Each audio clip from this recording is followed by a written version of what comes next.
Lovely. All righty. Okay, guys. So I'm going to go ahead and start going through the rules now. Let's begin. Oh. Okay, let's see. Share screen. Lovely. Here we go. Okay, have a look. So our virtual classroom rules. Can you please read them for me today? Quang Hai. Find a quiet place to work. Be prepared. Mute and video on. Be on time. Raise your hand. Don't talk when others are talking. Eat or after Zoom. Be respectful and kind. Good job. Thank you, Quang Hai. So guys, these are the classroom rules. If you abide by them, you will have a beautiful and smooth sailing lesson. If you do break any of these rules at any given point, we will have to deduct points off your class dojo. So please make sure that you are behaving and following all of the rules. So make sure that all cameras are switched on and there's no need at any point to turn them off. Okay, so yesterday I asked you to choose one piece of sports equipment and research how it has improved over the past. Have a look at Kiwi's homework. Kiwi, you did a great job on your homework. Can you please help me read this out to the class with my corrections? I chose footballs. In the past, footballs were made from inner tubes covered with heavy brown leather.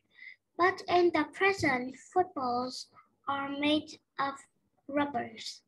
Footballs in the past were brown and very shaggy. On the other hand, footballs in the present are round and have black pentagon. The color around the pentagon is white. Footballs in the past were much heavier than football we use now. Good girl, well done, Kiwi. Bear in mind, sorry, be careful with the word pentagon. It's P-E-N-T-A-G-O-N. Sorry, that was difficult for me to see. So it's the word pentagons. Have a look. We spell it with an A, not a Y. Good girl. So Kiwi has chosen footballs to talk about. Just put this in. So Kiwi decided that she would research footballs and she did a great job on her homework. I decided to choose Kiwi's homework because Kiwi clearly thought about the question at hand and she clearly did her research. She tells me that she chose footballs and that she explains in the past they were made from iron inner tubes and they were made with heavy brown leather. She then contrasts this and tells us that in the present, footballs are made of rubber instead. She then goes back into the past and tells me that footballs in the past were brown and shaggy, whereas now footballs in the present are round and have black pentagons and they are surrounded by white. She then ends by saying footballs in the past were much heavier than the footballs we use now. So Kiwi clearly thought about her research and did lots of digging and found out how footballs have changed over the years. So really good job with that, Kiwi. These are the students who handed in their homework last night. I checked homework quite late. I checked our homework at 10:15 p.m. last night. So these are the students who handed in homeworks.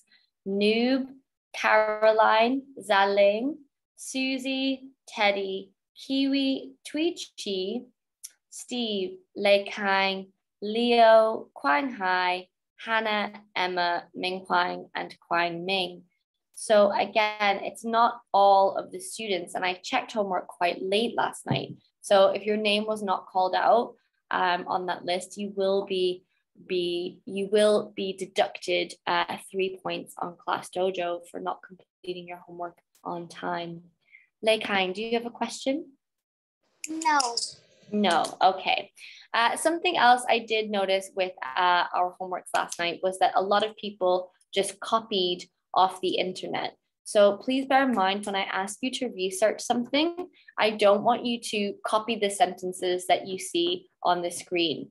I will know if you've copied it because one, other people have copied the same answers. So a couple of you guys have exactly the same answers. So I know that it's copied.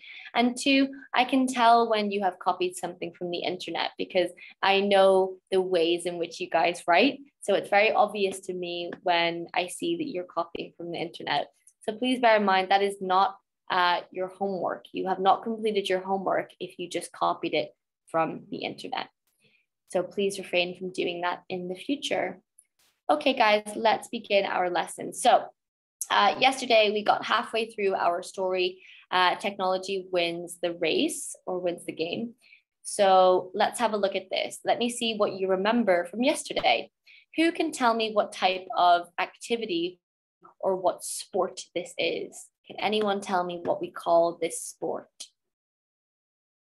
Something that we talked about yesterday. What kind of athlete is this? Is it a soccer player? Is it a runner? Is it a basketball player? Click the raise your hand if you remember. Okay, so this is a pole vaulter. So I'll write that on the board for everyone to see. Pole vaulter. So a pole vaulter is someone who uses a long and thin pole nowadays to run up and push themselves over the second bar. We used to use wood for the poles way back in the day, but now we use something different. Now we use a material that looks like this. Can anyone remember what this material is called? We talked about this yesterday. Anyone remember what the name of this material is? Yes, Leikang? I forgot what the name, but I know that it's a very flexible plastic. Good girl. Well done, Leikang. This is called fiberglass. And as Leikang said, it is a very flexible and strong type of plastic. As you can see, there are lots of tiny pieces of plastic that have been woven together so that we can bend this material. So it's very flexible, like Leikang said. It's called fiberglass. So the poles that we use nowadays are made from fiberglass. Can someone explain to me why we use fiberglass over wood? Why is wood not a good material to use? Why did sports engineers design a new pole made from fiberglass? Good girl, Leikang, your hand is up. I can see you. I know you've got an answer, but I need to see some more people participating. So I need more than 2 hands up, please. Why did sports engineers improve poles and make them out of fiberglass instead of wood? Kwang Hai, what do you think? The wood, the engineers changed because when the player used the wood to jump, they will not go very high because the wood cannot bend and it is not flexible. But and they have an idea they create a fiberglass that can bend and they do it and it is work. So they use this from now on. Awesome. Well done, Kwang Hai. So we use fiberglass because wood does not bend easily, it's not flexible, and therefore the athletes can't get that high. Really good work. Well done. So it's made out of this material called fiberglass. All right, have a look here. So the second page we learned about was all about tennis rackets and tennis balls. Who can tell me what tennis rackets used to be made out of? What material did tennis rackets used to be made out of? Good girl, Leikang. Really good job today. I need to make sure that I wait for other students to participate also. So what material did tennis rackets used to be made out of? Teddy, go ahead. Tennis rackets used to be made out of wood. Good girl, Teddy. Now, can someone please tell me, tennis rackets used to be made out of wood, but then they made them out of metal. And after that, they made them out of mixed materials. So nowadays, our tennis rackets are made from types of plastics that are very light and easy to hold. Now, can someone explain to me, why was a wooden tennis racket bad? Why did sports engineers want to change the material of a wooden tennis racket? Why did they think it was a problem having a wooden tennis racket? Really good job to Lei Kang, Kiwi, and Teddy. They keep raising their hands for every single question. Like I said, I need more participation from everybody if you want to win points on Class Dojo. Okay, go ahead, Kiwi. It is hard because the wooden racket is very heavy, so the player gets tired Quickly. Very good. Well done, Kiwi. Absolutely.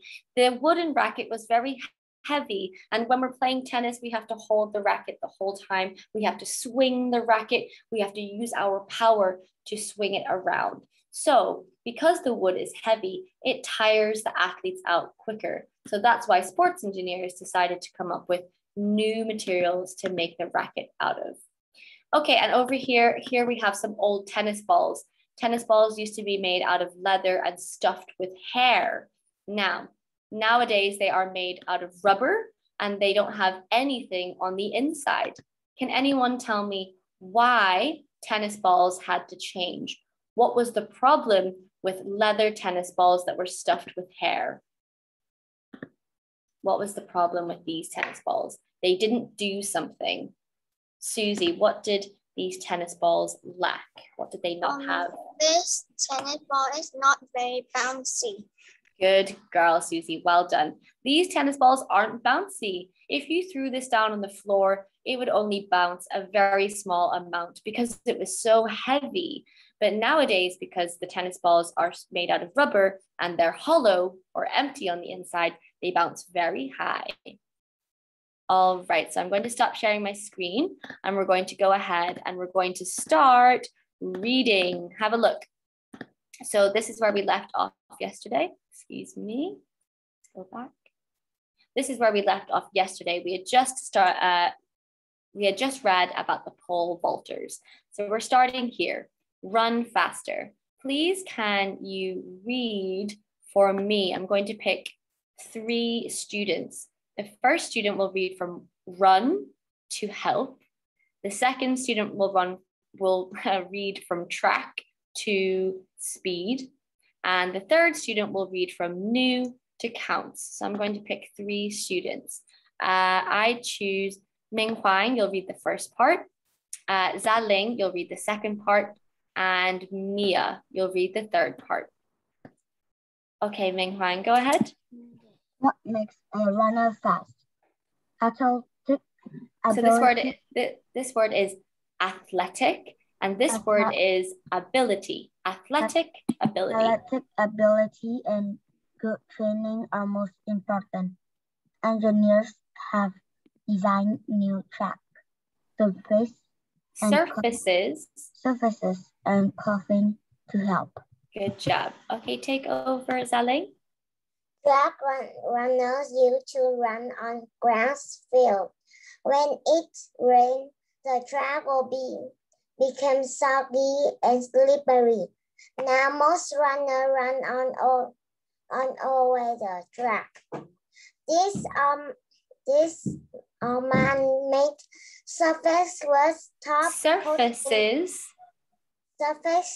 with a top coating of rubber chips.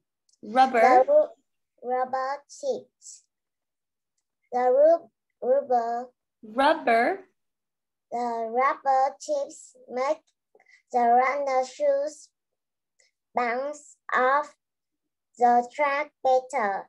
This increases speed. Good job. And Mia, take over. New kind of clothing also help runners speed up.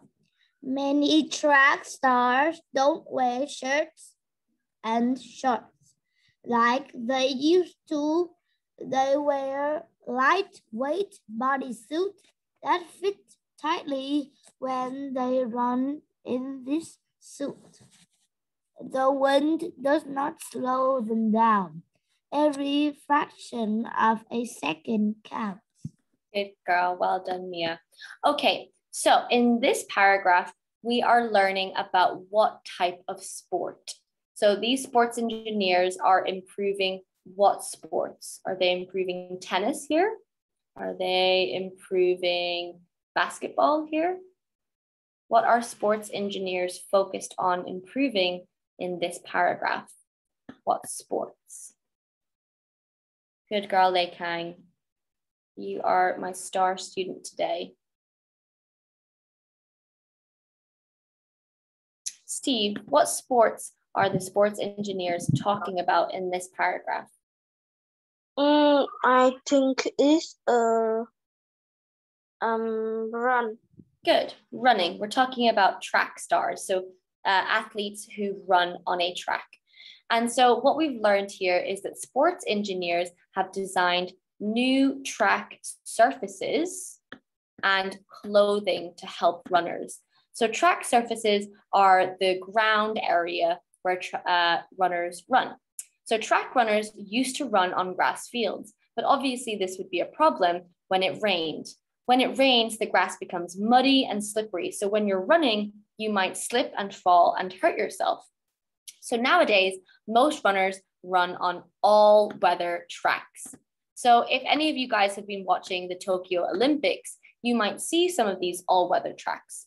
Where the Olympians run on, it looks like an orange kind of ground. What we call that is AstroTurf. And that is a surface that's been made with a top coating of rubber chips. So if you felt the AstroTurf with your finger, it would feel quite spongy. And the reason that they've added rubber chips to the track is so that the runner's shoes can bounce off the track better and that they can run on it in the rain without it becoming slippery. When the rubber chips and the runner's shoes meet, there are two pieces of rubber bouncing off one another. So it's giving extra speed to the runner. Steve, you turned off your camera, so I'm putting you in the waiting room until you can turn that back on. Noob, you also. Please bear in mind that Miss Lan will be noting this down and you will be deducted your points on Class Dojo. Okay, so also sports engineers have created new kinds of clothing. So in the olden days, track stars would wear t-shirts and shorts, but nowadays they wear tight bodysuits that fit really tightly to their skin. And the reason that sports engineers have designed this is so that the wind does not slow them down. If you're running in a big baggy t-shirt, the wind will be blowing your t-shirt and this will have an effect on you. The wind will be slowing you down. Whereas if you wear something that is tight and fitted to your skin, there will be no loose clothing or fabric for the wind to get trapped on. So you are aerodynamic. Let's have a look down here. Can you please read this paragraph for me? Let's go for Kui Kang. A new kind of racing. A new kind of racing, the Boston Marathon, is the oldest and most famous marathon race in the world.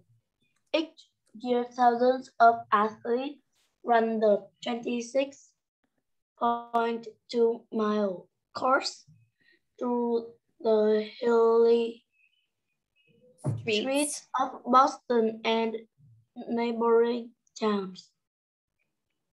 In 1975.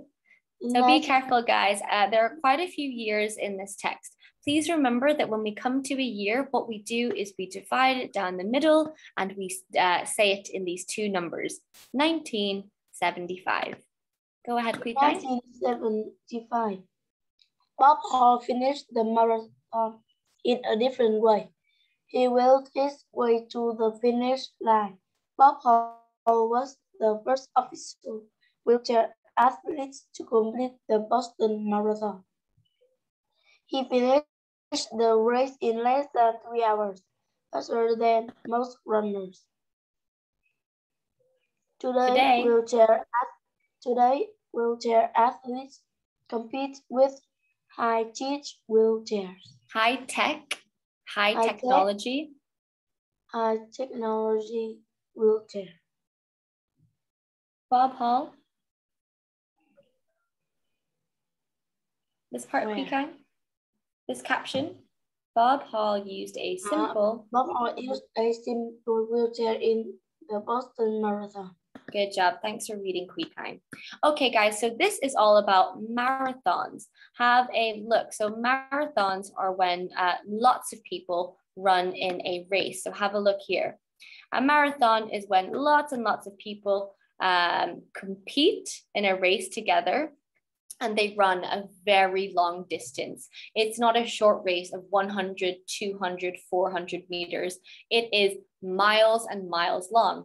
It usually takes about 5 to 6 hours to complete a marathon. So it takes a lot for someone to run in a marathon and finish it. A lot of people run for a lot of it, and then they start walking, and then they start running again. So it takes a very long time to run a marathon.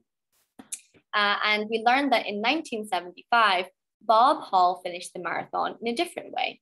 So because Bob Hall was in a wheelchair, he wasn't able to run using his legs in the competition. So instead, he decided that just because he was in a wheelchair, it didn't mean it was going to stop him from participating in the race. So in 1975, he sat in his wheelchair and wheeled his way to the finish line. So that would have taken a lot of strength and a lot of power from his arm muscles. He was actually one of the fastest racers, and he finished the race in less than 3 hours, which is really, really incredible. So if you have a look here, what we're trying to learn about in this paragraph is how sports engineers have improved wheelchairs. So have a look at this picture. So as you can see, this wheelchair, this is quite an old picture. This wheelchair has 4 wheels, 1, 2, 3, 4. And as you can see, it doesn't really look that comfortable for the athlete, but these were the first wheelchairs used when we were using them within sporting activities. Nowadays, wheelchairs have been advanced by sports engineers.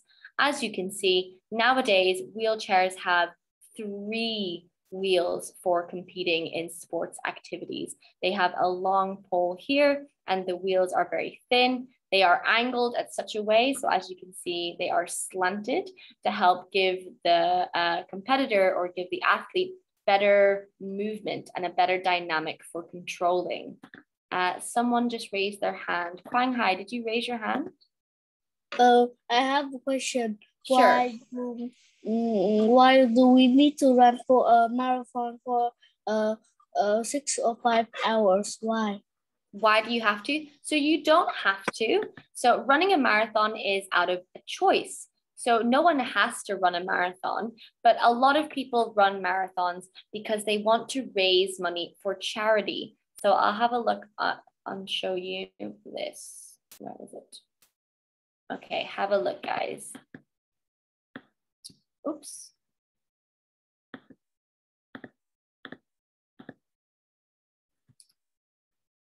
So have a look at this marathon. This marathon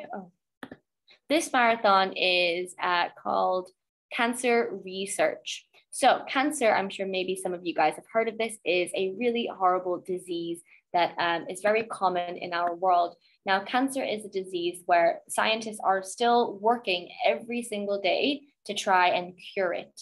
At the minute, cancer can be treated, but there's no one cure for it, and nobody knows if that cure will work for you. So it's all subjective. So there is a charity called Cancer Research UK. So this is an English charity, and people raise money for cancer research by running a marathon. So for example, this person, Gavin, his name is here, is Gavin, and Gavin has decided to run this marathon. He will ask his friends and family members to donate money. So he will give them a little piece of paper, and his friends and family will say, yes, I'm going to sponsor you. And it means that they give money to Gavin to support him in running the race. Now, at the end of this, Gavin doesn't take that money home for himself. Gavin raises all this money by running this marathon and gives it to the charity. So one of the most common reasons that I would say people in the UK run marathons are usually to raise money for a charity. Kiwi, do you have a question? Go ahead, Kiwi.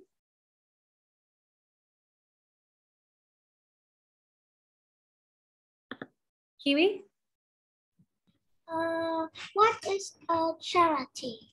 What is a charity? Okay, so a charity is an organization or a group of people who help people who need it. So for example, let's see, we have Oxfam charity. Have a look. So Oxfam looks like this. You might recognize some of these brands. Have a look.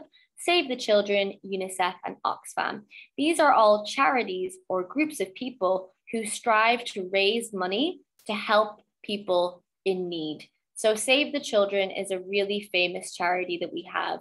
And these people, they have created this organization or this group to try and raise money to give money to children who need it. So children who don't have moms and dads, children who lost their family in a war zone, children whose parents can't afford to look after them. So charities are groups of people who try to help others. Does that make sense, Kiwi? Give me a thumbs up or a thumbs down.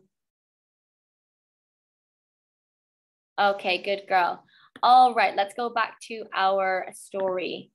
Okay, have a look here. Now we're moving on to shoes. We're looking at how sports engineers have improved shoes over the past. Can you please read this page for me? Le Kang. In these shoes. In these shoes, sport engineers have also designed shoes to make athletes faster and to give them more support. Athletes need different kind of shoes for different sports.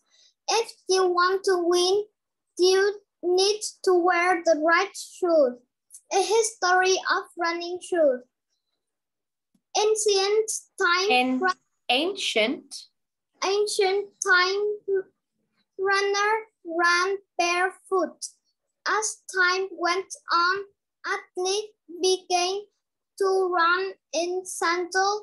Soon, the sandal wearers were winning most of the races.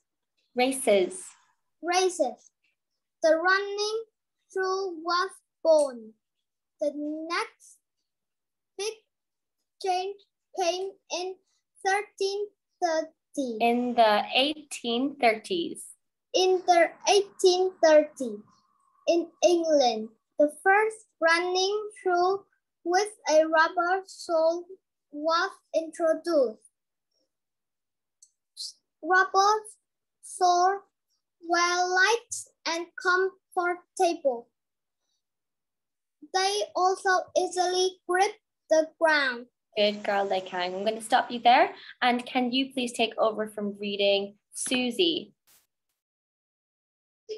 Spikes were added to running shoes as early as 1852. In the 1920s, a German named Adi Dassler improved the design and sold the first modern running shoe with spikes. Spikes give runners a better grip. Good girl. Thanks, Susie. And can you read the last paragraph for me there? Noob. Today, Noob, you don't have your camera on. So I actually don't know if you're there. You'll have to be removed into the waiting room. Can you please read that last paragraph for me, Steve? Today, shoemakers and engineers better understand the science of running. Running shoes are made for every style of runner and any surface. Engineers know that runner needs shoes that are strong and flexible. Good job. Thanks for reading. Okay, guys, so here we're learning about sports engineers and how they have helped improve running shoes. So in ancient times, runners just ran barefooted. But as time went on, athletes began to run in sandals or flip-flops, if you will. And soon the sandal wearers were the athletes who were winning the races because their feet weren't getting as tired or as sore as the athletes who were running barefooted. Then in the 1830s, a running shoe with a rubber sole was introduced. Now, rubber is bouncy, it's light, it grips the ground, and most importantly, it's comfortable. So lots of people wanted to buy these. Then in the 1920s, a German man named Adi Dassler improved the design and added spikes. Now have a look at this name, Adi Dassler. Does this ring any bells for you guys? Do you recognize this name at all? Adi Dassler. Does it sound like something familiar? Oh, Teddy. Teddy? It reminds me of name of Adidas. Good girl. Well done, Teddy. Extra points for you, Teddy. Have a look, guys. Teddy just said it reminds her of the name Adidas. Have a look at this brand, guys. Does anyone recognize this brand name, Adidas? It's a very famous brand that sells lots of shoes and sports clothes. Click the raise your hand button if you recognize this brand. So I've got Teddy, Mia, Steve, Noob, Quang Hai, Kiwi. Okay, quite a few students, but not everybody. Okay, so Adidas is a hugely famous brand. In fact, I own, I think, maybe 2 pairs of trainers from this brand. And I'm sure that maybe you have seen these shops if you go shopping with your mom and dad. So Adi Dassler created the brand Adidas, which we still, to this day, use and know. So well done, Teddy, for figuring that out. So Adi Dassler was a famous German who created shoes with spikes. So runners, when they run with shoes that have spikes, they have extra grip on the ground and therefore they became super popular. If we look at this diagram, we can see a short timeline of the changes in running shoes. In ancient Greece, they ran with bare feet and sandals. In the 1830s, shoes with rubber soles were invented. In the 1850s, the first use of spikes were introduced for running shoes. In the 1920s, modern spiked running shoes came into play with Adi Dassler. And in 1972, extra cushioning in the heels and soles were added. Let's have a look over here. Can you please read this small paragraph for me, Mia? Long jumpers need shoes that give the athletes extra bounce. The soles must be firm but able to bend. These shoes have metal spikes in the front of the shoe only. This helps the jumper grip the ground and spring from the toes right before the jump. Good girl. So guys, a long jumper looks a bit like this. So again, this is something else that maybe some of you are watching on the Tokyo Olympics. So a long jumper must run down this track, and then where this orange line is, they stop and they take a big long jump. And wherever they land in the sand, the judges will mark it, they will measure it and see how far they jumped. This is why it's called the long jump. And as you can see here, this athlete has the shoes that are in our book. Okay, so they have spikes just at the front of their shoe to give them extra grip where they need it, because this is mainly where they need the extra grip, right as they get on their tiptoes to make the jump. Okay, can you please read this page for me, Quang Hai? Quick movements. Soccer shoes have plastic or metal cleats or rounded spikes on the bottom. Cleats keep soccer players from slipping in the dirt, grass, and mud. Soccer players need to change direction quickly. Without cleats, soccer would be a slower, sloppier game.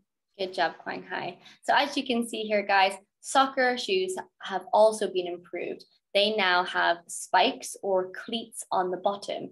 And it's really important for soccer players to have shoes like this because if they didn't, they would slip in the dirt and grass. Whereas having these cleats gives extra protection and extra grip on the grass.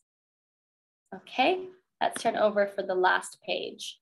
So I'm going to read these pages for you because I'm conscious of our time. Have a look. Play safely. Athletes also need special equipment and clothing to protect them from injury. Sports can be dangerous and professional athletes often take risks. Football helmets. Over 100 years ago, football players did not wear helmets. Ouch! Then, in the 1900s, players began to wear leather helmets. These early helmets did not provide much comfort or protection. Changes were needed. First, more padding was added. Second, a face mask was added to protect the nose and teeth. Also, the top of the helmet was made more round. This allowed a blow to slide off the helmet rather than to strike head on. Next, in 1939, the first plastic helmet was invented. Today's football helmets are made of a special plastic that is light and strong. The helmet design protects players from head injuries. Some football helmets are being tested with tiny computer chips inside them. If a player hits his head, the chip sends a message to a computer. Scientists hope that these chips could tell coaches when a player needs medical help. So in American football, it's a very tough and rough sport. So you run at the other player and you try and tackle them to the ground. So often there are serious injuries within American football, especially on your head. Now, it's very important to keep our brain nice and safe because if our brain gets damaged, it could alter the way that we live our lives. So nowadays, we have computer chips in the helmet that calculate the measure of a blow to the head. And if it's quite a heavy blow, the computer chip will send a message to the computer, and it might tell the coach that the player needs medical help when they get off the pitch. Let's have a look over here. Other safety features. Some ski clothes are made to help skiers in trouble. Sometimes backcountry skiers get lost or are injured miles away from anyone. Sports engineers developed special sensors for their clothing. The sensors send information about a skier's location. A rescue team receives the information, which helps the team find skiers who have fallen or are buried under the snow. So maybe some of you have been skiing before. Skiing is kind of like an extreme sport if you do it off-piste. So if you go onto the back country, that means that you're going around the back of the mountain where people don't usually go. So there are lots of trees, there is lots of danger there. So when people like to do this, it can be very dangerous. So they've designed a chip or a tracker to stay in your ski jacket that allows it to send information to other people to tell them where you are. So for example, if someone cannot get in contact with you, or they haven't heard from you, or they haven't seen you, they can check the location on your ski jacket and they are able to send help to come and find you. Brightly colored jackets and vests called reflective wear, make bicyclists easier to see in the dark. So I'm sure that many of you guys have seen high visibility clothing. So high visibility clothing looks like this. And if you ever go cycling at nighttime, you should definitely be wearing something high visibility so that drivers in cars and motorbikes can see you. Otherwise, it could be dangerous and there could be an accident. Just for fun, the next time you play your favorite sport, think about some of the equipment you use. Think about the kind of surface on which you are standing, running, or jumping. Notice how your sports shoes look or feel and help you perform. Now that you have read about sports engineering, you can think about how technology has helped to improve your sport.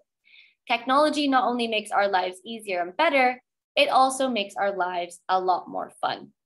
So the next time that you guys are playing sports and you're using a football or a helmet or you're using a basketball bat, have a look at it and think about how it's been improved compared to what it used to be in the past. All right, guys, I'm going to show you what I want you to do for homework today. For homework, I would like you to complete your 10 comprehension questions worksheet. So Miss Lan will send that after the class today. Make sure you complete the 10 comprehension questions and write the page number. If you don't write the page number, it means you have not completed your homework completely or correctly. Do I have any questions about sports engineers or the story that we read or the homework you have to do for this evening? All right. Okay, guys, really good work today. Tomorrow, I'd like to see some more participation as we study technology wins the race in more detail. Okay, guys, see you tomorrow morning. Until then, bye-bye.